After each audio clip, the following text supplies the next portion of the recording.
सब्जेक्टनी किंवा आर्ट्सच्या कॉमर्सच्या सब्जेक्टनी वाचू नये असंही नाही आहे. फक्त साहित्याच्याच लोकांनी वाचावं असंही नाही. आमच्या इकडे उदगीरला एक डॉक्टर आहे, जे वकील आहेत, ती लोक साहित्याचा खूप मोठा अभ्यास करतात. आपल्याला माहिती आहे डॉक्टर संजय कुलकर्णी कान नाक घसा तज्ज्ञ आहेत उदगीरला. तर त्यांची 5-6 साहित्यांवरची पुस्तकं, कविता संग्रह, असे वडिलांवर लिहिलेलं पुस्तक, अशा कादंबऱ्या वगैरे प्रकाशित झालेले. वाचन केल्याशिवाय लिहिता येत नाही माहिती आपल्याला. मग APJ अब्दुल कलामांचं सुद्धा तेच आहे. सायन्स असून म्हणजे मिसाईल मॅन असून सुद्धा त्यांच्या घरामध्ये इतकी पुस्तकं होती. राष्ट्रपती भवन त्यांना जे दिलं होतं ते गेल्यानंतर त्या राष्ट्रपती भवनामध्ये बघितलं तर फक्त पुस्तकच पुस्तकं होती. बाकी तिथं त्यांना काहीही सापडलं. इतका पुस्तकांचा प्रेम, पुस्तकाबद्दल आदर, पुस्तकं वाचली पाहिजे हा ध्यास आपल्यामध्ये असला पाहिजे, तर आपण हे साध्य करू शकतो. अन्यथा आपल्याकडे काहीही साध्यता नाही. म्हणतात बघा बऱ्याच वेळेस, स्वामी विवेकानंदांचं तेच उदाहरण घ्या. स्वामी विवेकानंद एक पाठी होते म्हणतात. एक पुस्तक घेतल्यानंतर कितीतरी तासांमध्ये ते संपून टाकायचे. आपल्याला एक पुस्तक घेतलं तर 10 दिवस काही 15 दिवस जसा वेळ मिळेल त्याप्रमाणे आपण ते चाळत राहतो. ते वाचनाचं कौशल्य कसं असावं, वाचनाचं महत्त्व काय आहे, वाचनाचा उद्देश काय असावा, हे सगळ्या गोष्टी आपण जेव्हा डोक्यामध्ये घेतो तेव्हा मग आपण वाचायला सुरुवात करतो. स्वामी विवेकानंदांचं एक उदाहरण सांगितलं जातं की 2 तासामध्ये अक्षरशः ब्रिटानिकाचा एन्सायक्लोपीडिया हा वाचून काढला होता. 2 तास. उत्तर प्रदेशला ते काहीतरी गेले होते आणि बस त्या रेल्वे स्टेशनवर त्यांना रेल्वे मिळाली नव्हती आणि मग दुसऱ्या दिवशीची रेल्वे होती म्हणून ते मुक्कामाला थांबले. मग स्टेशन मास्टरनी त्यांना पाहिलं, हे कोण संन्यासी बसलाय आणि हा काय बसलाय, आणि त्या ठिकाणी मग त्यांना विचारलं. त्यांनी म्हणाले की उद्याची रेल्वे तुम्ही आता माझ्या घरी चला. तर स्टेशन मास्टरने त्यांना घरी गेलं. मग त्या ठिकाणी रात्री तो स्टेशन मास्टर म्हणजे काही साधा नव्हता, गुप्ता म्हणून त्यांचं काहीतरी नाव आहे, की ते अगदी हुशार होते. त्यांचंही घरी ग्रंथालय होतं. जेव्हा घरी स्वामी विवेकानंदांना ते घेऊन गेले त्यावेळेस मग त्यांना म्हणाले, ते एकटेच राहत होते. ते स्वयंपाक करतो म्हणून तोपर्यंत म्हणाले की स्वामी विवेकानंद तुम्ही बसा इथे. मग स्वामी विवेकानंदांतर तेच पाहिजे. ते बसल्यानंतर त्या रूममध्ये 2च रूम होत्या, त्यातली बाहेरच्या रूममध्ये त्यांनी पाहिलं तर पुस्तकं भरलेली होती.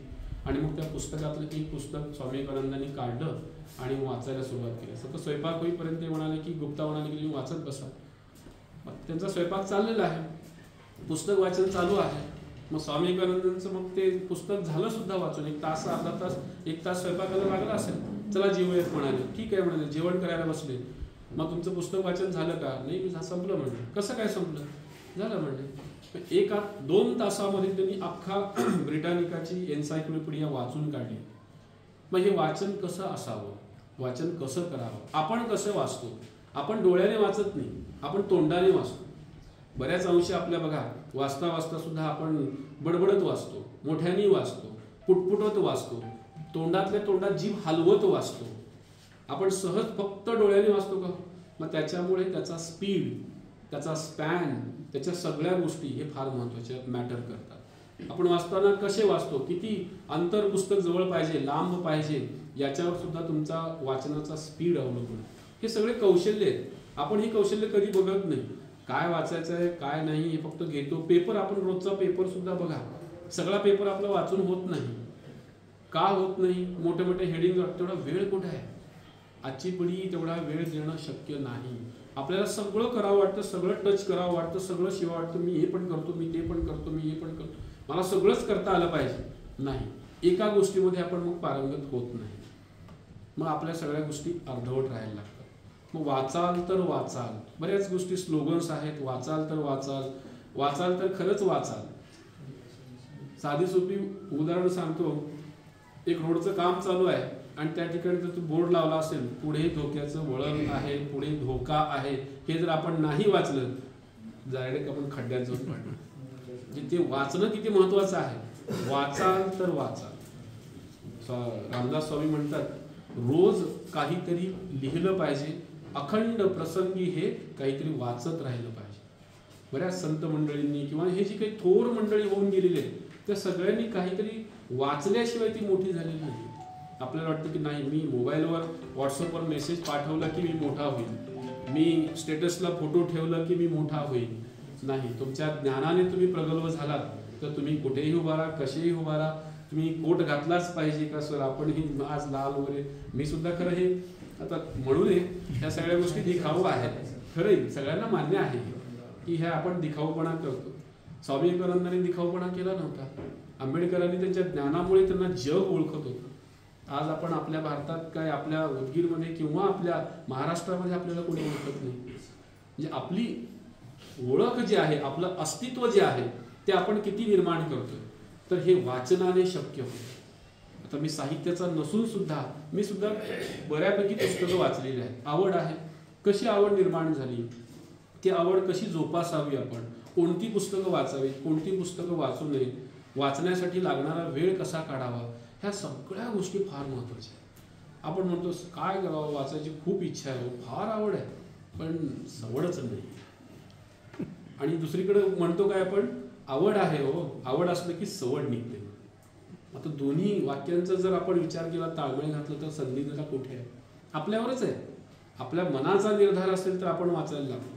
रोज संध्याकाळी किंवा सकाळी आपण मोबाईल घेतो, आपला श्वास आपण घेतो, मोबाईलचं तर लांबच सोडा. रीडिंग काय, नेक्स्ट टू ब्रीदिंग असं म्हणतात. म्हणजे reading is next to breathing. आपल्या श्वासासारखं आपलं वाचन असलं पाहिजे. म्हणजे इतकं ह्या वाचनाला महत्त्व दिलं पाहिजे. श्वास घेतो आपण, श्वास बंद करावा, आपलं काय होतं माहिती आहे, पण आपण वाचन बंद करतो, पण त्याच्याने फरक पडत नाही असं वाटतं. पण तशा पद्धतीचं ते वाचन असलं पाहिजे. रोज आपण शरीरासाठी व्यायाम करतो, शरीर चांगलं राहावं म्हणून व्यायाम करतो, पण आपली बुद्धी किंवा मेंदू हा चांगला राहावा म्हणून आपण कधी व्यायाम केलाय का? मेंदूचा व्यायाम म्हणजेच काय आहे? वाचन आहे. त्याला खुराक देणं म्हणतो. मेंदूला खुराक, मेंदूला जर खुराक नाही दिलं तर मेंदू काय होतो, काय नाही, गंजतो, काय होतं आपल्या सगळ्यांना माहिती. मग रोज काहीतरी वाचा. इव्हन तुम्ही व्हॉट्सअपवर वाचा, फेसबुकवर वाचा, पण हे वाचण्यापेक्षा पुस्तक वाचा. 23 एप्रिल हा जागतिक पुस्तक दिन म्हणून साजरा केला जातो, माहिती आपल्या सगळ्यांना. 23 एप्रिल हा जागतिक पुस्तक दिन आहे. मग पुस्तकं वाचा. मोबाईलवर वाचण्याला फार नुकसान होतं, मग पुस्तकं वाचण्याला नुकसान होत नाही. मोबाईलमुळे काय नुकसान होतं आपल्या सगळ्यात जाणकार आहोत आपण. डोळे खराब होतात, आपलं व्यायाम होत नाही, आपण बसून राहतो, आपलं पोट सुटतं, बऱ्याच सगळ्या गोष्टी होतात. आणि मोबाईलमुळे इतकं आपण अडकवतो की ते रात्री झोपेचं सुद्धा आपल्याला भान राहत नाही. आपण झोपेत कधी सुद्धा असं करून झोपतो. इव्हन मी सुद्धा फेसबुक बघ, व्हॉट्सअप बघ, काय करत म्हणून आपण ती झोप सुद्धा आपण इतके अनावर होते की ते बघण्यामध्ये आपलं मग सगळंच स्वास्थ्य बिघडतं. म्हणून मेंदूला व्यायाम, वाचनाने काय फायदे होतात, काय तोटे होतात, ते हे सगळं आपल्याला माहित आहे. तर आजच्या दिनी सरांनी मला या ठिकाणी बोलवलं. अगदी तुमच्याशी मोकळेपणाने संवाद साधता आला मला, कारण का सगळे तल्लीन होऊन ऐकत होते. झोपलेत असं म्हणायचं नाही मला, तल्लीन होऊन ऐकत होते. एक वाक्य असं मला माझ्या आयुष्यात भेटलं. मी काय म्हणते बघा, पुस्तक नव्हे, पुस्तक वाचल्यावर तर मी अजून खूप मोठा झालो असतो असं मला वाटतं, की त्या पुस्तकातलं एक वाक्य मला आज इथं उभा केलं. एका वाक्याने मी माझ्या जेव्हा विद्यार्थी दशेत होतो तेव्हा शिवाजी विद्यापीठात शिकत असताना, नेट सेटचा अभ्यास करत असताना मला सारखं नैराश्य आलं होतं. आपण एवढे सगळे लोक परीक्षा देतात, आपण पास होईल का? नुकतंच MA झालं होतं आणि 2004ला MA झालं आणि मग विद्यापीठात अभ्यासाला जावं म्हणून मी शिवाजी विद्यापीठ कोल्हापूर अभ्यासाला गेलो. आणि मग जाता जाता एक डायरी दिली होती बाबांनी माझ्या, आणि त्याच्यामध्ये बाबांनी एक वाक्य लिहून दिलं होतं की उठा, जागे व्हा, ध्येय सिद्धी झाल्याविना थांबू. त्यांनी कुठे वाचलं होतं माहिती नाही, पण ते लिहून मला डायरी दिली होती की त्याच्यामध्ये तुझ्या महत्त्वाच्या गोष्टी काहीतरी लिहून ठेव, की तुलाही काही नोट्स काढण्यासाठी डायरी उपयोग. त्यांनी काहीतरी जाता जाता मला भेट म्हणून दिली, आणि ते वाक्य माझ्या आयुष्यातलं सगळ्यात मोठं वाक्य ठरलं. आणि जेव्हा मी शिवाजी विद्यापीठात गेलो तेव्हा 3 महिन्याचा फक्त अभ्यास केला आणि पहिल्या अटेम्प्टमध्ये नेट परीक्षा पास होऊन मी रिटर्न आलो. म्हणजे इतकं मोठं ध्येय मला गाठलं आलं. फक्त 3 महिने अभ्यास केला. PG झाला 2004ला. 2004 डिसेंबरची परीक्षा दिली. त्यावेळा त्याचा अंदमान निकोबारचा जो त्सुनामी लाटा आल्या होत्या, त्यामुळे त्याचा रिझल्टही लेट लागला होता, कारण का तिथल्या परीक्षा लेट झाल्या म्हणून त्याचा रिझल्ट मला वाटतं एप्रिल-मे 2005 लागला होता, आणि सर्टिफिकेट आम्हाला हातात मिळालं होतं सप्टेंबर 2005ला.